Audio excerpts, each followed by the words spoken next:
Praise the Lord, my beautiful, blessed souls. We are back with another Bruised and Not Broken. I am here. We are in Deuteronomy chapter 25. We are in another great and wonderful chapter.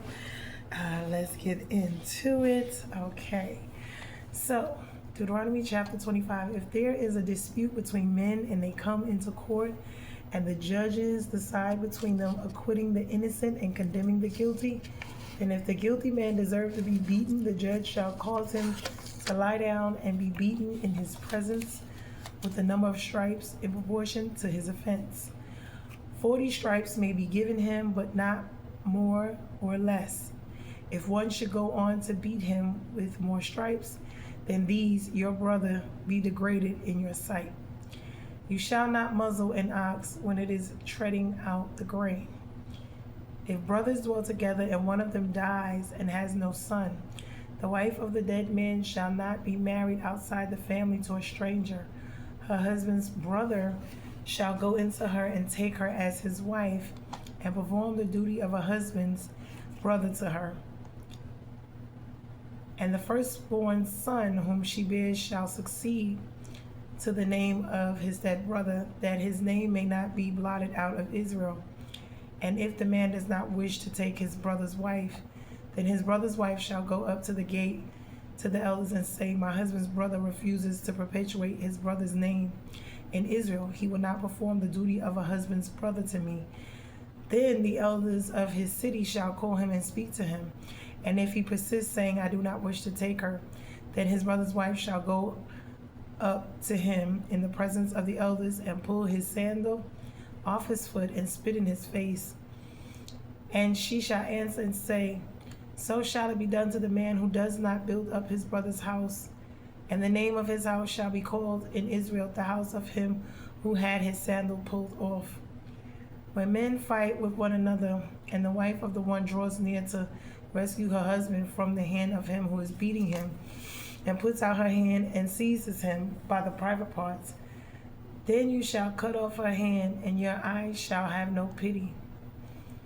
You shall not have in your bag two kinds of weights, a large and a small. You shall not have in your house two kinds of measures, a large and a small. A full and fair weight you shall have, a full and fair measure you shall have, that your days may be long in the land that the Lord your God is giving you. For all who do such things, all who act dishonestly, are an abomination to the Lord your God.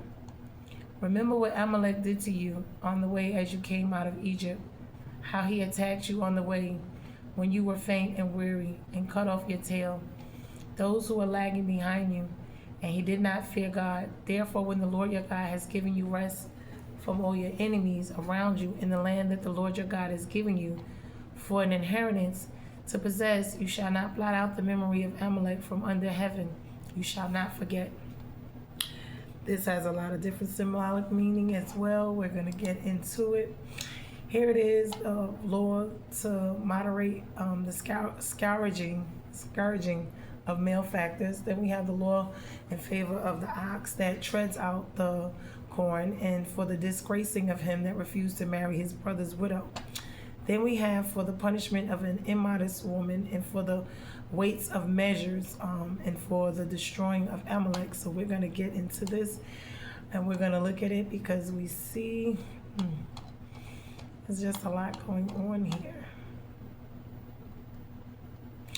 Okay, Deuteronomy 25. This chapter is full of laws. It's meant to protect justice, dignity, and generational blessing, all of which connect directly to spiritual inheritance and legacy. Deuteronomy 25 summary and spiritual lineage is detailed, which deals with laws about injustice, fairness, family continuation, and communal integrity. Each section preserves the spiritual and generational health of Israel. Let's break it down section by section. Verse 1 through 3, fair punishment with limits. Summary. If two people have a dispute, the judge must decide the case. If the guilty person deserves a beating, it must be limited to no more than 40 lashes. Spiritual meaning, justice must be measured, not abusive. As we can see, this has a lot to do with the type of different forces, meaning excessive. You know, we see how even here there's a lot of injustice when it comes to this, because there's necessary force, excessive force, and there's what is the other one? Excessive, necessary. I forget the other one, but as we can see, this is something that we deal with, especially as Black people, especially when it comes to our Black men, and our Black people just in general, how, the laws do not perpetuate that which inherently protect those of Black people. What we already know is it's because we are considered to not even be human beings here. We are considered to be, whether it's monkeys or cattle or whatever they want to call us, 3/4 of a human, and that is why. But as you can see, God has never allowed abuse, meaning anything in excess. Excessive punishment degrades identity. You must not treat him as less than your brother. God protects the dignity of every member of the lineage, even when they're wrong. This is how you do stuff with keeping the person intact. Spiritual lineage point. Lineage is preserved when justice is righteous and not cruel. A community's spiritual future depends on how it treats the vulnerable, even the guilty. So that says a lot about that. When we look at these things, we must take a real look at our world and how it views these things. And as we can see, if we do things by God's measures and his way, things would not be the way that they are right now. So people may not like, or they may not agree with God and his ways, but when they look at them and understand why, it understands it a lot. Verse 4, do not muzzle an ox while it works. A working ox must be allowed to eat while it treads grain. Spiritual meaning, workers deserve to benefit from their labor. Now, this is a very important thing because in sorcery, this tends to be the opposite. Usually, the people work plenty, but they don't receive much. And as we can see, the 1% of the world, this is what they do. God cares for both animals and for the people. I said this before, including vegetation, including everything God created, everything on the earth is considered life. It has a soul, it has a spirit, and it is alive. And because of that, it has value to him. This verse is later used in the New Testament to defend providing for spiritual leaders. Spiritual lineage point. A lineage that withholds provision breaks generational blessing. As we can see, this is what this is about. We have been taught perpetually to withhold provision or to only have provision for certain ones. These are curses. Why? Because the blessings can't flow when things are being held up. And that is one of the main reasons. True lineage flows where people are fed, supported, and honored in their work, and that's in their mental, emotional, physical, financial, and spiritual capacities, as we can see. Verse 5 through 10, the law of leveret, marriage, meaning if a man dies with no children, his brother must marry the widow to produce an heir to continue the dead brother's lineage. Now remember, these are also to protect the wife, the woman, because this is how they're being taken care of. That's why when I see men talking about being taken care of and being the prize, you never see where God has created the woman to take care of the man. But what we see in this world is total opposite of what God created us to be as women. And when things are out of alignment and out of order, we have nothing but chaos. Brother's lineage. If the brother refuses, the woman may publicly remove his sandal and spit in his face. Spiritual meaning, God fiercely protects the continuation of a family line. Spiritual legacy should never be cut off due to neglect or selfishness. Exactly. And the sandal ritual symbolizes the loss of authority and inheritance.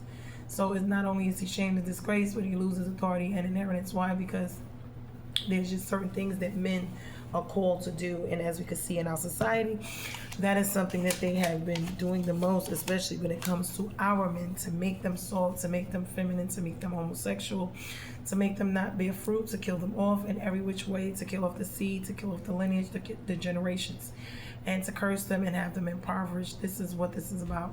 Spiritual lineage point, God values lineage so much that he legislates against extinction. Exactly. A legacy should not die because of someone else's refusal. Your destiny won't be cut off because someone failed you. God himself preserves it. And this is what this is about, helping one another to continue on.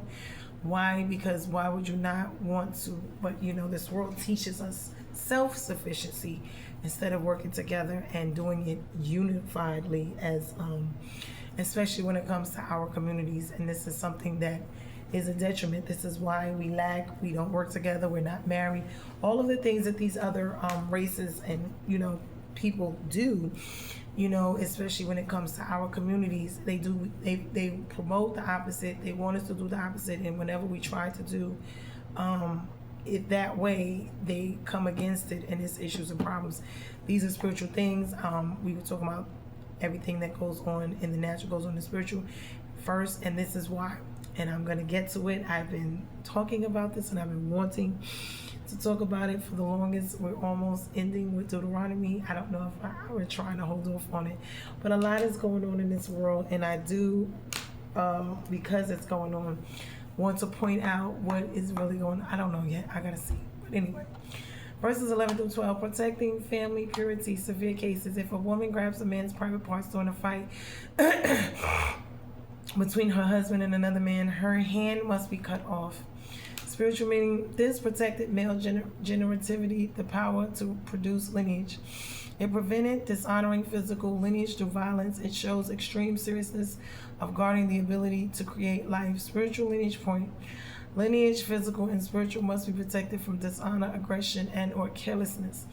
And that is because, of course, as we could see, I remember the Lorena Roberts situation, a bunch of different areas where folks kicked for. But as we could see, that is not considered to be a good thing. It is not something that God wishes for us to do. Hold on one second, and for because of these reasons, they should not be allowed and or done. Okay, so now let's get to the next. Verses 13 through 16, honest ways and measures. Summary, you must use honest scales. Cheating is an abomination to God, as we know, from casinos to lotteries to every which way, when the house is always winning and everyone else is not. This also is in business and every other way that folks like to have upper hands and keep others down from winning, from having, and this is what this is about. You must use honest scales. Cheating is an abomination to God, meaning lineage grows strong environments of integrity. Cheating corrupts the community and erodes generational blessing. Why? Because, they used to have grain and wheat, and if you have scales that were, then you would cheat the people out of what you're supposed to pay them. So God, told them this is not, it's an abomination. Spiritual lineage point, a dishonest generation cannot form a righteous lineage. Integrity is a generational inheritance. Of course, because when we look at life and we look at the world, we want to see, hear, and know just that. We want to see, hear, and know integrity, morals, values, intentions that are godly and pure and not the opposite. And so when we look at these things, we see people scam, lie, cheat. I remember the Bernie Madoff situation. So many people lost, so much money, in 2008 when the bubble burst for the housing and all these things. And they do these things consistently.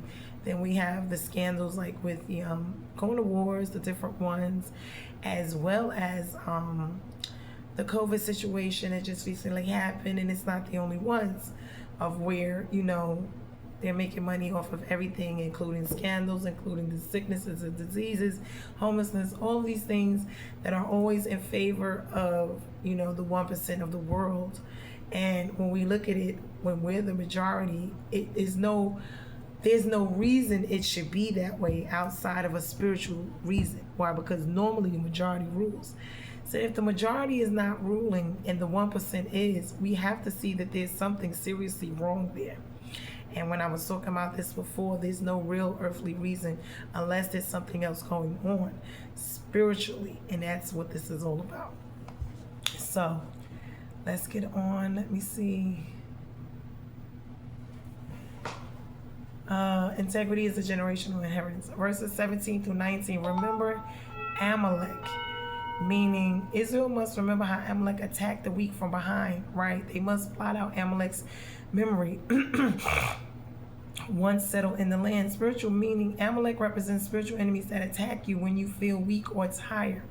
We're talking about when people kick you when you're down before. God tells you to remember what harmed your lineage, but to destroy its influence. You cannot carry Amalek into your future. This is why the healing, deliverance, and restoration is so important of your heart, of your mind, because the heartache, the pain, the losses, all of these things, God wants us to, we have to grieve, and there's a process of grieving, and we have to take our time to grieve the loss and hurt, no matter what that is in your life, and eventually you have to move forward. You can't just stay there. So that's what this is about, because it'll destroy your influence and you cannot carry it in the future. So some attacks against your lineage must be cut off completely. Exactly, he did that. He showed that with certain ones he told to completely destroy, and then some he did not. Generational healing requires removing what tried to destroy your line, and that's what the healing, deliverance, and restoration is about. Coming against the curses, coming against the sorcery, the warfare, coming against it so that you would purge it, you would discontinue it, you would cut it off so that it doesn't grow back, it doesn't continue on throughout the bloodline. Excuse me.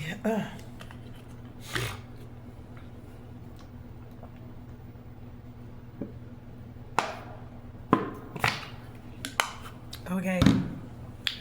Spiritual lineage themes in Deuteronomy 25. Here are the major truths that flow from this chapter. God protects lineage with justice. Cruelty and humiliation damage generational identity, and God refuses lineage built on abuse. So when you see cruelty, because a lot of people talk about all over the world, the cruelty, especially in other countries, that is done to women, along with the things that they do to animals at times. We even discussed how they kill them off and do different things, and bestiality and all this type of stuff. God is not in any form of abuse, whether it's mental, emotional, physical, financial, or spiritual. This is not something that he allows. It's not something that he wants. He is a fair, just God, and this is what he does not want. So he's letting us see cruelty and humiliation damage generational identity. Why? Because it does damage to the people's spirits. And so when we look at ours, especially as Black people, and we look at slavery and all that went on, and even what goes on now with the systems and the webs and the networks that are here on earth that are always against us, it creates a mental, emotional, physical, financial, and spiritual identity switch of victimhood, of abuse, of all of these different things. Why? Because it keeps us in a mental state of fight or flight all of the time. And you are not meant to be in that type of a state your entire life. Every now and again, yes, but your entire life, that's not good. Provision is a generational blessing. Spiritual lineage thrives where labor and service are honored. So provisions being met, because a lot of people, they grow up. I've grown up on both sides where when I lived with my mom, there was stuff going on. She was on drugs. But then when I went to live with my dad, I grew up and things were, different. The provisions as far as food, clothing, and shelter. Now people say these things are, usually Black people, those are the things that they basically usually barely are able to even provide that, because of the systems and the kingdoms that are here that have us, in these habitual, perpetual cycles of lack, in every area, meaning financially. Because when you think about not having any type of stability financially, whether it be food, clothing, shelter, if the basic necessities aren't met or they're barely being met, that creates a fight or flight situation as well within the children. They don't feel safe, they don't feel secure, they don't feel these type of things. And so even, when the woman is by herself, it is always a survival thing. We're not always supposed to be in survival mode. You're supposed to be able to live and enjoy life. And it creates these all types of stuff, as far as your mental capacity, your physical, emotional, financial, and spiritual. It does. So provision is a generational blessing. Spiritual lineage thrives where labor and service are honored. Your line will not be cut off, even when circumstances threaten your legacy. Good morning.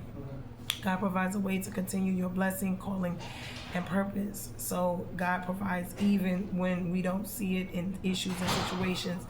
even when it's not abundant, even when it wasn't, what you wanted or the greatest, you still had something. And this is why we're supposed to always be grateful. That's even with our parents, because whatever they were going through, we were going through. And at the end of the day, that still is something, because they were doing whatever they knew or could do. So it just is what it is. Generational power must be guarded. The ability to produce lineage, whether physical, emotional, or spiritual, must be fiercely protected. So generational power must be guarded. Why? Because one, it needs to be powered, and then it needs to be stewarded well. Because everyone who has power doesn't mean they steward it well. And, it's excessive, it's, whatever at times, and that's where it becomes abusive. Now, we can look at that in a lot of different ways. We talked about it in every aspect, whether it's your job, whether it's in your own personal life. Some people, they have, depending on their life, it could be their job, it could be at home with their loved ones, it could be family, it could be friends, it could be other things. It could be the neighborhood that they live in the community that it's, in our communities, it's a lot of violence, it's a lot of drugs, a lot of gangs, it's a lot of stuff going on. And because of that, it makes the environment so hostile all of the time as well, for the children that are growing up there, that they must either be drug dealers, they must be this, that, and the third. They can't grow up and do other things. A lot of these things are promoted because that's who they see with money. That's who, and then it changes their mental, their mind, and their thought processes of what is considered good and what is considered bad and what is considered something that they should be doing and following or not. So these things, we have to be paying attention. Integrity establishes lasting lineage. Dishonest foundations produce broken generations. Honesty builds generational strength. So when we look at building our lives, on foundations of lies, like we see folks being, having more than one woman, having children outside or women outside, or whatever it is that is going on, or the finances, or drug abuse, or gambling habits, or whatever that they may be having. And it could be in a mental, emotional, physical, financial, or spiritual capacity, where dishonesty is the foundation. It does produce broken generations. Honesty builds generational strength. Why? Because when you're in a household with people and you see the parents are together and they're working together, it creates a whole nother mindset for the children, as opposed to if it's all of these other scenarios that we see. And so we want to build our homes on honest foundations. We want to build them on, honesty. We want to build them on godly principles. Why? Because those are going to be the best ones for us. It's not to say it's foolproof, it's perfect, because you can have children grow up in the same household, they can parents to be this, that, and the third, and they still turn out to be who they want to be, because everyone has their own choice. But it does create a better chance for them. So let's move on. Some enemies must be removed for lineage to thrive. Exactly. And depending on how severe it is to your life, they can either be completely wiped out, or they can be, pushed away, or stuff can happen, and they, so this is the way God protects you from, these type of things. Amalek represents the spirit that attacks the weak, a generational threat that God says to identify it, to remember it, to destroy its influence, so your lineage is not haunted by past battles. Why? Because a lot of times you see people who are considered to be nice, kind, or whatever people, they're not bothering anybody. If you notice, a lot of times, whether it's at home, or in the neighborhood, or at school, or at their place of work, these usually tend to be the ones, even in the family, that are attacked the most. And I think that even for myself, this creates a situation to where people switch identities because they get tired of being the one being attacked all the time. And this is what it does. It changes them. It will change them at times from being this loving, kind person to being this other also person because they have to. Not necessarily because they want to, because survival is of the fittest. And if you do not change, then you will remain the same, and you'll get more of the same as far as how people treat you. This is why, usually people, after they had a couple of heartbreaks, they decide love is not for them. They don't want to be bothered, whatever the case may be, whether it's love, whether it's whatever, they give up on their dreams, whatever it is, because, not seeing any type of resolution, that is favorable for them, it becomes a problem because it becomes a distraction, a discouragement. It, changes their mindset of themselves when they look at themselves and see nothing but failures, and then this is why, warfare is so bad as well, because this is how people, commit suicide and do those type of things. Why? Because if you have, whether it's witchcraft or sorcery, sometimes the people, it's not always sorcery, but if you look at certain situations and certain factors that I've told you before, people goes, I know people with degrees that never even had a job in the field that they are in. And then you look and they're supposed to have a certain level of money, success, at certain times in their life. And you're looking like, well, what is going on?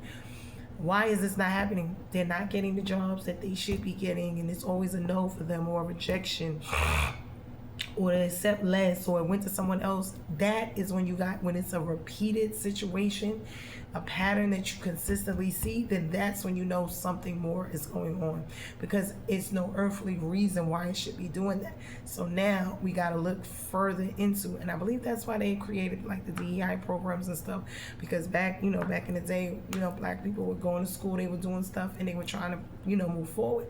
But then it was always a case of them always moving the bar, so that's like a donkey with a carrot in front of it, and they're always chasing. That's why I tell people, America promises the pursuit of happiness, not for you to actually get it, because you can pursue it all you want to. But actually getting it, maintaining it, and keeping it is a different thing. So, and that's where the manipulation, the unfairness, the injustice comes in at, where it's always being moved to keep people down. Just like the situation he did with, Trump just did, with the women who are nurses, and saying that their degrees are like nothing after they didn't pay for schooling, for all these years, and paying that money back, and had to do all of that to finally, be working in their fields and having their degrees, and then be told, these type of things. It's like they move the bar whenever they feel like it. And it's not on behalf of you to benefit from it. It's for them to benefit. And that is, what I was talking about. That's when they up there talking about, oh, they want to do this, and they're so Christian, and they're so lies. And starting to question the word Christianity in the first place, because Christ didn't come for us to be Christians. He didn't die on the cross for us to be Christians. He died for us to be believers and followers of Christ, not to be a Christian. So I'm starting to really think that this Christian thing is really something that Satan created. When I say that, I'm talking about the word itself and what it means, because when we look at them, we don't see really what, that embodiment as far as what Christ came to do. Dueteronomy 25 shows God's heart for lineage that is protected, honored, and continued. A lineage of justice, mercy, and protection. You see God limiting punishment. So they're supposed to be punished, of course. God punishes and corrects us as well. But there's a limit to how badly and how severe that should be. Providing for the working. That is another thing. Making sure that people are getting their wages. They're getting paid fairly, what they're supposed to receive, instead of, being gypped all the time. You see how it took them forever to even raise minimum wage, but they continue to raise, when it comes to the cost of living. Every year is going up, but then the amount of wages, it's like, that's crazy. Defending family inheritance, which is a very important one, because we must continue on the bloodline. We must continue it on in every aspect, meaning mentally, emotionally, physically, financially, and spiritually. Protecting generational purity, keeping the bloodlines clear of all of these wicked things. Acquiring honesty and destroying generational enemies. Why? Because honesty is one of those things that you need to protect the generational lineage. You want it to be honest and pure, and you want to destroy your generational enemies. You do not want them to continue to move throughout your life. Devotional thought. God cares not only about the moment you're in, but the generations that flow out of your life. So he guards your legacy with justice. So shame doesn't define you, meaning there's going to be times that these things are going to happen, but you don't have to continue on in it, meaning it be the end or be all. With provision, so you don't labor emptily, meaning when you're working, you're supposed to be able to handle what you need to handle. And if not, then there's something wrong with that as well. If you keep finding yourself with a bag with a hole in it. And that's the thing, when you're always working and you're never seeing, the fruits of your labor. Sorcery is another way you can, yeah. With their inheritance protection, so that what's yours is not lost. Exactly, because this is how the enemy lies, steals, kills, and destroys you. He will steal your blessings. Why? Through always having a bag with the money with hole in it. You can never get to a place where you're able to be, that's like consistently hemorrhaging out and never being full or abundance or overflows, and you're always in scarcity and lack. The integrity, so your life stays aligned, right, aligned with God. Integrity meaning your moral compass, your values, your, principles that's lining up with God instead of with the world and culture and what it's telling us to do. With spiritual warfare, so enemies that follow your parents don't follow you. Yes, because a lot of times that is exactly what happens. More times than not, because if our parents don't fight against it and break the curses, then they just continue to flow and go into the children. And this is why the bloodline and doing these things, purifying it and cleansing it, is so important. Your lineage is not just your bloodline, it's your influence, it's your faith, it's your choices, it's your character, and it's your legacy. So that goes a long way, right? Because I told about the influence, if people don't see you as far as how you need to be seen, this is why smear campaigns and stuff like that, they really mess up your life, because it makes it to where people see you in a way where they don't want to help you, or they don't want to do business with you, or they, and that's why that's so, because it does affect your life when people think the worst of you. We talked about veils and cloaks. I did one about the veils and the cloaks, and how, rejection in the veil and the cloaks that they have to make people who need to see you not see you, meaning in the way that they should, in the light that they should, meaning favorably. But it reverses it, and it makes people who see you only see you in a light of negativity and rejection, and that's why they reject you. And a lot of that goes on, and it's not noticed, and it's in the bloodline. It's from marriages, it's from siblings, it's from family, friends, it's all through there. It's for your job influences. You could be good at stuff and then you never get picked for anything, like a promotion or whatever. That's what that's about. The people that are in charge don't see you as valuable. That becomes a problem. So influence, faith, choices, character, and legacy.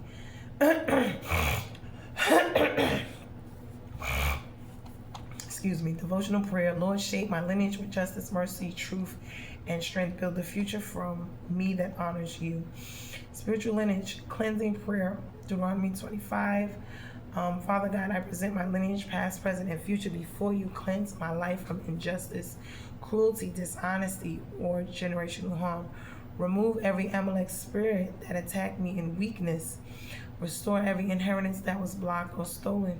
Strengthen my ability to produce spiritual fruit and generational blessing. Make my justice measured, my work blessed, my future protected, and my legacy holy. Usually when they're doing those spells as well, that they can be doing stuff for your hands and your feet. It's different parts of your body, your ears, your mind, your heart. Why? Because these are the major places where God, you have to listen to God, so you have to hear him, so they'll try to take, your giftings. Like you'll be dreaming and then you'll stop dreaming, or you'll be having visions and you'll stop having them. This is how they steal, your destiny, your stars. They steal, your gifts and your talents that God has given you. And if you see these things happening, this is a sign to you that something is going on in your life, that someone is doing something. And you could be definitely spiritually under attack. Because that's the way God will be communicating to you and letting you know what is going on in your life. So if you once had it and it stopped, and that's letting you know something's not right here in the spiritual realm. So line by line spiritual commentary, verse 1-3. Measure justice. God permits discipline but forbids cruelty. Meaning spiritual justice maintains dignity. Cruelty destroys lineage by planting shame and trauma. And that is how they normally come in, is through shame or trauma or injustice or not being dignified. Because when you look at what goes on from the time you're born up until you get older, and you see, the trauma, the shame, the your dignity stripped away. There's no justice in your life. This is how people are full of discouragement. They're worried, they have fear, they're doubting, they don't have faith in God. They turn because it's discouraging for them. And a lot of people, when certain things don't go right, they will try to commit suicide and other things. Why? And this is why this is so ugly. Verse 4, do not muzzle the ox. God ensures that those who work must benefit, meaning you're supposed to benefit, you're supposed to reap the blessings of what you planted, of your seeds that you've sown. If you have sown a good harvest, you're supposed to reap a good harvest, bountiful. And if you're only reaping the evil harvest, because we sow seeds of good and of evil, we plant both.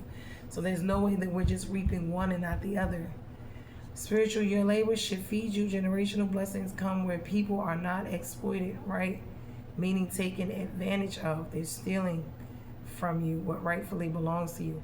Verses 5 through 6, liberate marriage. The brother must help continue his dead brother's lineage, meaning spiritual. God would not allow your inheritance or legacy to be cut off.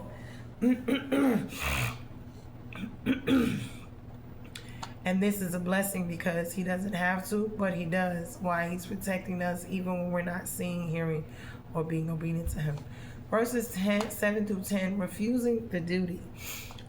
If he refuses, the woman publicly removes his sandals. Spiritual, refusing to support lineage brings losses of honor, spiritual authority, and removal of the sandal. Now remember, we can look at this from a lot of ways right now because the men are just running around having sex with women, lying, cheating, stealing, manipulating, having babies and not staying with them, not marrying them, all these type of things, and just moving on, not being the priest of their households, wanting to be treated as the woman and wanting to be provided for and protected by their counterparts who is weaker vessels than them, which is an embarrassment. So when we look at these things, it does not these are not the way God intended it. These are the ways of Lucifer, Satan, the devil, and the kingdoms and systems of networks and webs of this world, which is of Lucifer, Satan, the devil. Even with the culture, you see a lot of times you see the roles reversed. When you see them on these red carpet events, you see a lot of times the women are wearing the men apparel and the men are wearing more womanly apparel that lets you know what they're doing with the Baphomet, the androgynes, and the switching and the swapping. This is what this is about, the reversal of what God created. It's the opposite of what he created. This is why you see the upside down crosses and all that. That's to be in opposition, to be opposite, to be an opposing of God, to be an enemy of God, to be in discord with God, to be opposing God, to be fighting against God. And this is what this is. So guarding generative power, a woman who injures a man, generative organ is punished severely. Spiritually, anything that attacks your ability to produce life, right? Creatively, spiritually, emotionally must be stopped, meaning this is a mental, emotional, physical, financial, and spiritual thing. This is why witchcraft and sorcery is so terrible. We talk about it all of the time because it is a blockage, it is a theft, it is a taking away of what rightfully belongs to you. That's why when people say, oh, just the bootstraps and oh, people have to just get up, and sometimes that's the case, but sometimes it's not.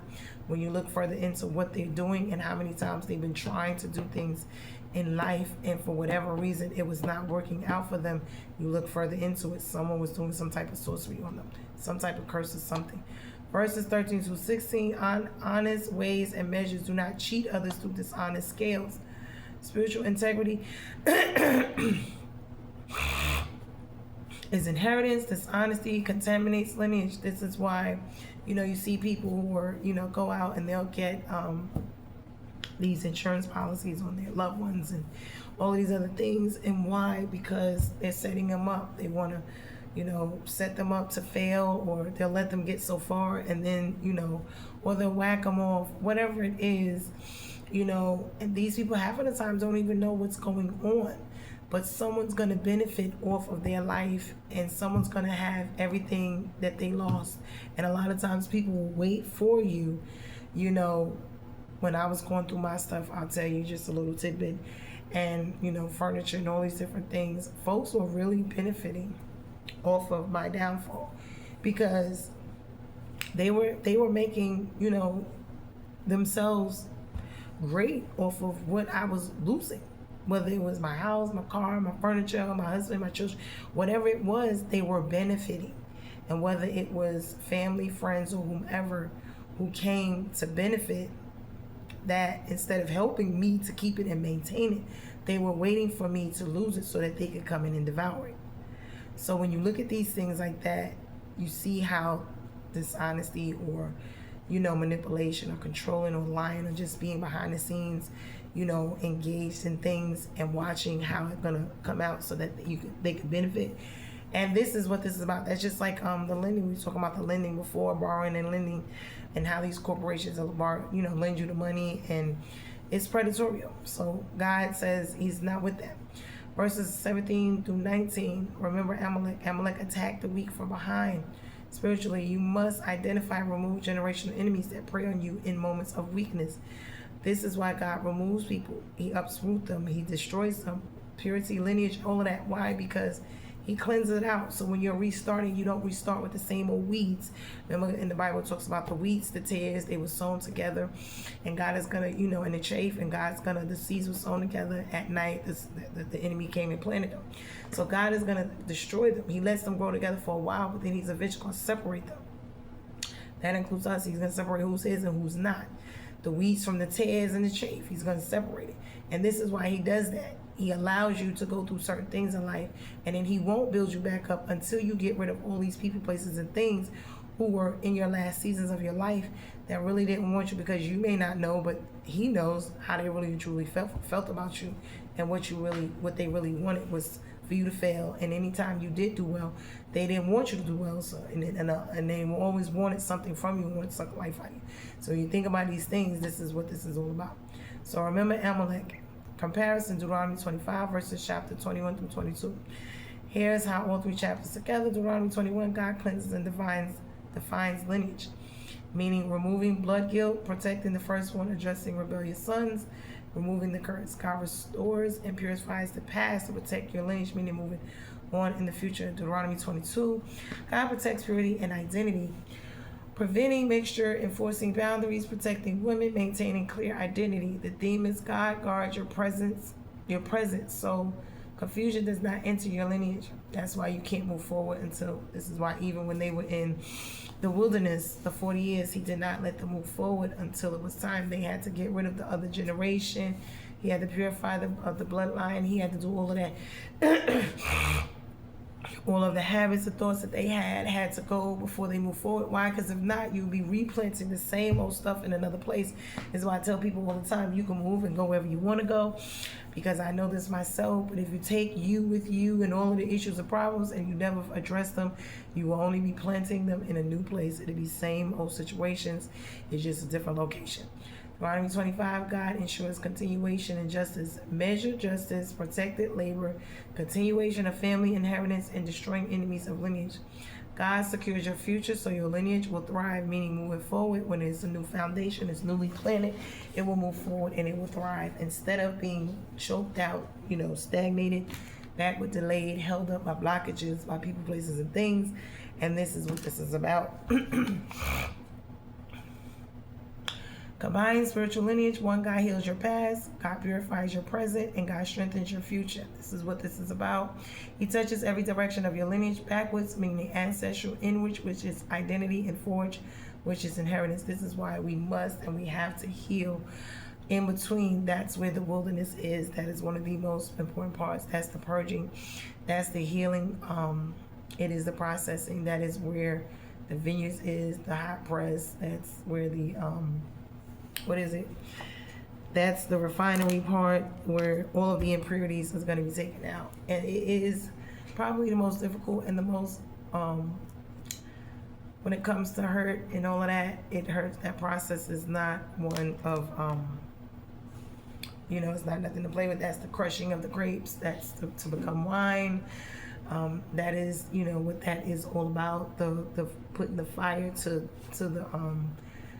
the gold to purify it to come out, or making the diamonds when they go through to come out on the other side. As a diamond, this is what that is all about.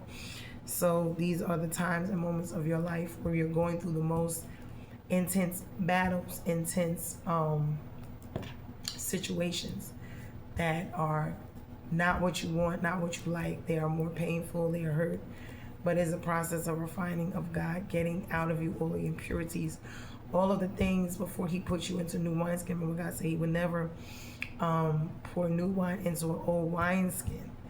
And so this is where you're gonna become new and different in that time frame. So we gotta trust the process. We don't like it sometimes. It hurts. It is not what we like or want. These are the times that we ask, why me? Why does this have to happen? Why does this have to be going on in my life? These are the times of the most heartache and pain. And this is the time where you're gonna see those who they really are. Either they're gonna be there, they're gonna love you, they're gonna get through it with you, or they're not. That's God's way of straining, keeping the good and get rid of the what's not supposed to be there. And for whatever reason that he has us going through, whatever it is, we have to find the lesson in it and find God and what he's trying to teach us and show us. And then a lot of times it's who he's calling us to be when it comes to other people, because you're not just going through it for yourself. You're going through it because you need to get through it, because there's someone else that is out there that needs to hear your story, your testimony as to how you made it through, how you got through it, because they could be going through it and coming behind you and they have no clue, so you can help them with it. And that's what this is all about, because that's what your purpose and your gift is. That's what your assignment is to get through your stuff so that you can teach others how to get through theirs. This is how God is going to use you to draw men into yourself. He told them about being fishers of men and going out casting your nets and your lines to catch souls, to win people for Christ, and to snatch them out of, hell's fire, and that is a wonderful, beautiful thing. But anyway, I am just about done here. It's getting kind of long. We're almost at 50 minutes. I be trying not to make them so long, but sometimes the information it just really be a lot, and so I have to take my time with it. But anyway, we are bruised and not broken. I hope that this message was a blessing to you. Anytime that I come before you, I'm hoping that you're getting something out of it, that you're looking at your life differently. It's not about me, it's about God. I'm not here to be the end all be all in your life. I'm here to just kind of get you to look at things and to ask God and to come to him and to point you in the direction of him. Like I said before, I'm not here to be about me. It's about him. It's about Jesus. It's about the Holy Spirit. It's about our Father who is in heaven, Jehovah, who is watching out for us, whether we realize it or not, whether we serve him or not. And it's always his love and his heart for us to be with him, to have a relationship with him, and he wants what's best for us and our lives. We don't have his ways and his thoughts. And how he does things is not always the way we like or want them, but it's always for our good. So we are bruised and not broken. Like I said, like, share, comment, and subscribe to the channel. If you'd like to be a blessing, good morning to me and my family, you can. My Cash App is in the donation part. I think it's in the description box. And if you would like to be a blessing to me, you can, if I have been a blessing to your life. If not, that's fine. It's not a requirement. God is my provider. He always has. He always will. And that's basically it. Like, share, comment, subscribe to the channel. We are bruised and not broken. And I hope that this message was a blessing to you. Use it, learn from it. Use it for your life. Look into it and apply it where things, need to be applied. Jesus love you. So do I. Be blessed, and until the next one, later.